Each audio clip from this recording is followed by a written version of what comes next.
they work differently than the pirates. They attack you, they steal your home, they steal your land, and they do not leave. So our tactics with the Castillo are going to change. We're not going to grab everything around the woods. We're going to grab everything we can, and we're going to run into the fort. Now the fort is a siege fortress. In a siege fortress, whoever starves first loses. That's where this comes in. The river is the back door to St. Augustine. So the British attack is in 1702.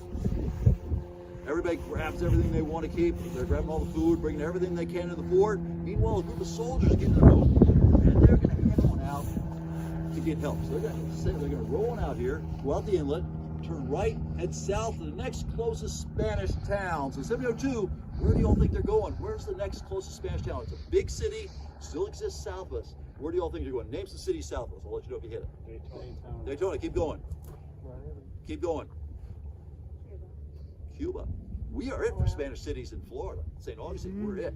You're right, we got to get to Havana. We meet with the governor, convince him we're in peril.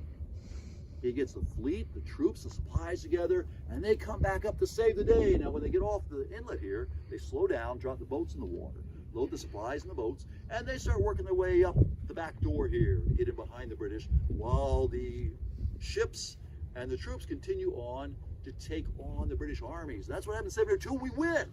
Now, the British are really sore losers. They burn the town down, and then they attack us again years later. Oglethorpe in 1740 comes back and attacks us. We start to do the same thing, except we don't actually have to run in the fort this time, because when we rebuilt the town after they burned it down, we built a wall around the town this time. So we just have to be ready to run in the fort in case the wall falls down. But the crew is still heading on down to Havana to get that help.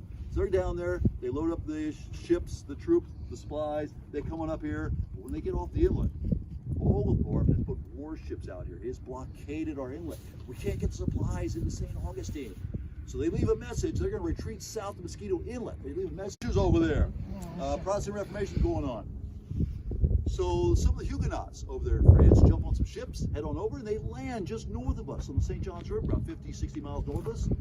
Build Fort Caroline. They start digging some holes in the ground. They don't find any more gold than we did. So some of the guys get impatient, jump on ships, head on down the Caribbean, and they are not even very good pirates. They get caught right off the bat. So King Philippe of Spain, his worst fears, there are French pirates on the coast of Florida. So he calls his admiral of the fleet, Pedro Menendez, into the office. Admiral Menendez, I have a job for you. I need you to rid my land of those French invaders. And he does. That's story number one. That's how we got our name. Now, after he gets rid of the French, he builds a wooden fort up there in St. Augustine, along with a series of wooden watchtowers up and down the coast and west out to St. John's River. Now, wooden watchtower is a wooden stockade with a cabin with a wooden tower. You climb up the top of that tower all day, and you're just looking out to sea through your spyglass. You see some ships on the horizon out there, and you watch as they get closer and closer and closer to the horizon. Those are pirate ships heading towards St. Augustine. So somebody jumps in the boat, rows as fast as they can to St. Augustine, and there's pirates on the way. So the soldiers head on in. Actually, before I get that, pirates. Pirates are kind of lazy guys. They're going to steal whatever you leave behind. So, up there at the fort, the soldiers head on in the fort. They get the guns ready to slow down the pirates. Everybody from town grabs whatever they value the most. They pack as much of it up as they can, and they head out in the woods. Like I mentioned, pirates are kind of lazy. They're going to steal what you left behind. They're going to burn your town down, and then they're going to leave again. You're going to come out in the woods with your valuables. You're going to rebuild the town, and you're going to wait for the pirates to come back and burn it down again. So that's what's happened to us in the 1500s. Now the 1600s come along, and the British arrive on the scene, and they are worse than any pirates out there. Those guys are not only stealing our land, they're stealing our gold. Or I'm sorry, they're not stealing our gold, they're stealing our land. They've already taken Virginia, they've taken Massachusetts from us. By the time we get in the mid-1600s, we've got British armies all the way down to the Carolinas. So Queen Mary. So a few weeks into the siege, there's a gentleman in St. Augustine, Ensign Antonio Nieto. And Ensign Nieto volunteers, or he is volunteered, to go get those supplies. So he and his crew get the boat, they come on out here. Now remember a while back I was telling you about the wooden watchtowers we got out here? They go on by that watchtower. Guys are up top there with a spyglass, look out and say, hey Antonio! Oh, man, you got some big ships out there you're up against. Man, we don't have any cannons to help you out, but hey, we're rooting for you, best of luck. So Ensign Nieto and his crew go out there, fire all those British ships, and we got to run a naval battle southbound till sunset. Because all battles end at sunset.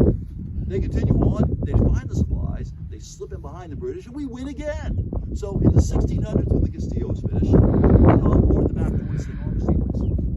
1702, the British learned how important this back door was.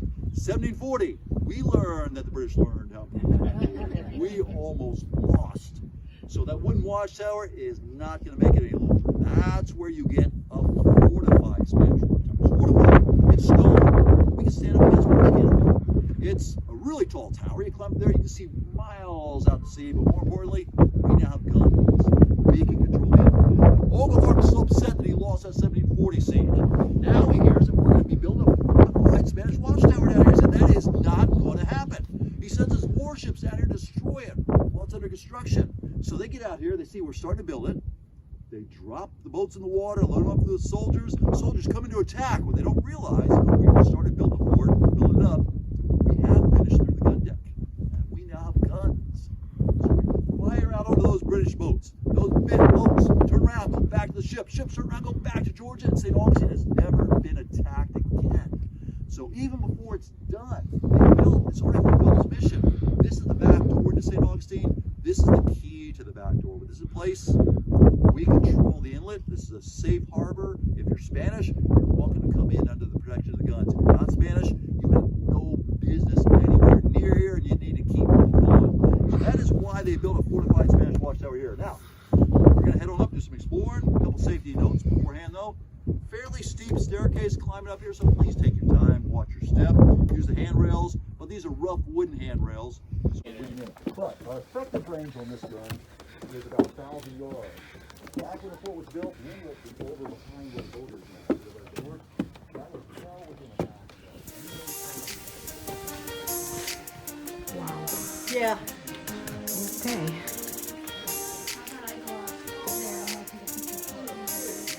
Hey, be careful now. Oh, stop. And these guys are flying. They hit it. Most of them just breathe right. That's another wood. They hit it. See right there. What size charge do we use? Okay, let's mark there where the gun was on the deck here. Mark the ceiling with the elevation was. So they can shoot out there and see where I'm holding.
That must be the bed over there.